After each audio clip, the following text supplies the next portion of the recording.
ప్రియమైన దేవుని పిల్లలారా, ప్రభు యేసుక్రీస్తు నామంలో మీకు నా వందనములు.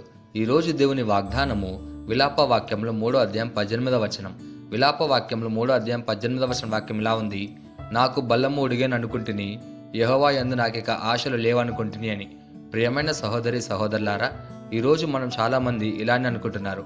ఇంకా నాకు శక్తి లేదు, ఇంకా నాకు ఆశలు లేవు, ఎంత ప్రార్థించినా ఏమీ మారట్లేదు, దేవుడు కూడా నన్ను వదిలేశాడేమో అని. బయటకు నవ్వుతున్నట్టే ఉన్నా లోపల మాత్రం విరిగిపోయిన మనసుతో బ్రతుకుతున్న వాళ్ళు చాలామంది ఉన్నారు. ఈరోజు దేవుడిని మనసులోని మాటని బైబిల్లో రాయించాడు. అదేంటి అంటే, నువ్వు ఒంటరివి కాదు, నీతో నేనున్నాను, నీ బాధని నాకు తెలుసు అని. ఈ మాటలు ఎవరన్నారో తెలుసా? ప్రవక్త ఇర్మియా. ఈ వాక్యాన్ని జాగ్రత్తగా గమనించండి. నాకు బలం ఉడిగేను అని ఉంది. ఇక ముందుకు నడవలేనట్టు అనిపించడం, ప్రార్థించడానికి కూడా శక్తి లేకపోవడం, నిశ్శబ్దంగా కూర్చొని ఏడవాలనిపించడం.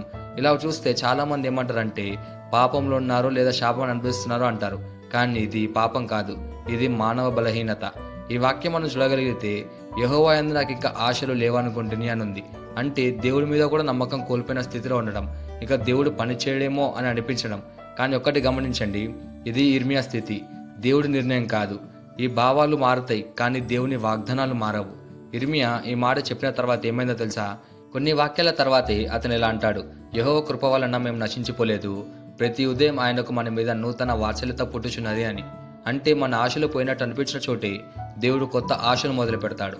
దీనికి ఒక గొప్ప ఉదాహరణ మోషే ఒక గొప్ప నాయకుడు, దేవుని చేత ఎన్నుకోబడ్డవాడు. కానీ మోషే జీవితం అంతా అద్భుతాలే కాదు, అతని జీవితంలో నిశ్శబ్దంగా గడిచిన సంవత్సరాలు కూడా ఉన్నాయి. మోషే 40 సంవత్సరాలు తన మామాయన ఇత్రో దగ్గర అరణ్యంలో గొర్రెల కాపరిగా జీవించాడు. ఆ రోజుల్లో మోషే ఏమనుకున్నాడు తెలుసా? నా జీవితం ఇక్కడ అయిపోయింది, నా వయసు అంతా అయిపోయింది, ఇప్పుడు నాకు 80 సంవత్సరాలు, ఇంకా నేనేం చేయగలను అని. అతడు ఒకప్పుడు రాజభవనంలో పెరిగాడు, కానీ ఇప్పుడు అరణ్యంలో ఎవరికి తెలియని కాపరి. అదే సమయంలో మోషే మనసులో ఇది రావచ్చు: దేవుడు నన్ను మర్చిపోయాడేమో అని. కానీ ఆ తర్వాత ఏమైంది? అరణ్యంలోని మండుతున్న పొదలో దేవుడు మోషేకు దర్శనమిచ్చాడు. 40 సంవత్సరాల నిశ్శబ్దం తర్వాత 80 ఏళ్ల వయసులో దేవుడు అతని జీవితాన్ని మళ్ళీ మొదలుపెట్టాడు. అరణ్యంలోకి వెళ్ళిన తర్వాత కూడా మోషేకు అన్నీ సులభంగా రాలేదు. అరణ్యంలో ప్రజలు నిందించారు, దేవునిపై నిందలు వేశారు, మోషేని కూడా తప్పుబట్టారు. అప్పుడు మోషే ఇలా అన్నాడు: ప్రభువా, ఈ ప్రజల భారాన్ని నేను మోయలేను, నేను ఒక్కరినే ఈ బాధ తట్టుకోలేను అని. మోషే కూడా బలం ఉడిగిపోయింది, ఆశలు పోయినట్టు అనిపించింది. అప్పుడు దేవుడు ఏం చేశాడు? మోషేను తిట్టలేదు, నీకు వయసు అయిపోయింది అనలేదు, అలాగే నీతో పని అయిపోయింది అని కూడా అనలేదు.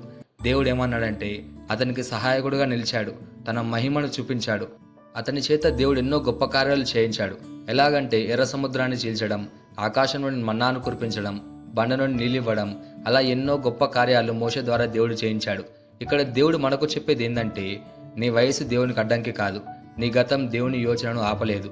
నీ బలం అయిపోయినా దేవుని బలం అయిపోలేదు, మోషే బలం అయిపోయినా దేవుని బలం మాత్రం ఎప్పుడూ అయిపోలేదు. ఈ వాగ్దానాన్ని మన జీవితంకి ఎలా తీసుకోవాలంటే, మొదటిగా బలహీనతను దాచుకోకూడదు, దేవుని దగ్గర నిజం చెప్పాలి. ప్రభువా, నాకు శక్తి లేదు అని ఒప్పుకోవాలి. రెండోదిగా భావాలపై కాదు, వాక్యంపై నిలబడాలి. మనకు అనిపించింది వేరే, కానీ సత్యం వేరే. నీకు ఆశలు లేకపోయినా దేవునికి ఇంకా ఆశ ఉంది. మూడోదిగా పూర్తిగా దేవునిపై ఆధారపడాలి. నీ బలంతో కాదు, నీ జ్ఞానంతో కాదు, దేవుని బలమే నీకు సరిపోతుంది. ఒక్కటి మాత్రం గుర్తుపెట్టుకో, నువ్వు అయిపోయాను అని అన్న చోటే దేవుడు ఇక్కడ మొదలు పెడతాను అని అంటాడు. ఈ వాగ్దానాన్ని మనం స్వతంత్రించలాగా మనం ప్రార్థన చేద్దాం. మమ్మల్ని మిక్కిలిగా ప్రేమించిన ప్రియ పరలోకపు తండ్రి, నీకే కృతజ్ఞతాస్తుతులు వందనాలు చెల్లించుకుంటున్నాం ప్రభువా. ఈరోజు నీ వాగ్దానం ద్వారా మాతో మాట్లాడినందుకు నీకే ధన్యవాదాలు చెల్లించుకుంటున్నాం ప్రభువా. బలహీనంగా ఉన్న వారిని నువ్వు చూస్తున్నావు ప్రభువా. ఆశలు పోయినట్టు అనిపిస్తున్న మనసులను నువ్వు విరుగుదువు. ఇర్మియాను నువ్వు తిరిగి ఆశతో నింపినట్లే, మోషేను నువ్వు మళ్ళీ బలపరిచినట్లే ఈరోజు మమ్మల్ని కూడా నీ కృపతో నింపుము, నీ బలంతో నిలబెట్టుము, నీ ఆశతో మమ్మల్ని లేపుము ప్రభువా. మా బలం కాదు, నీవే మా బలం, మా ఆశ కాదు, నీవే మా ఆశ అని ప్రార్థిస్తూ యేసుక్రీస్తు నామమున అడుగుచున్నాం తండ్రి, ఆమేన్.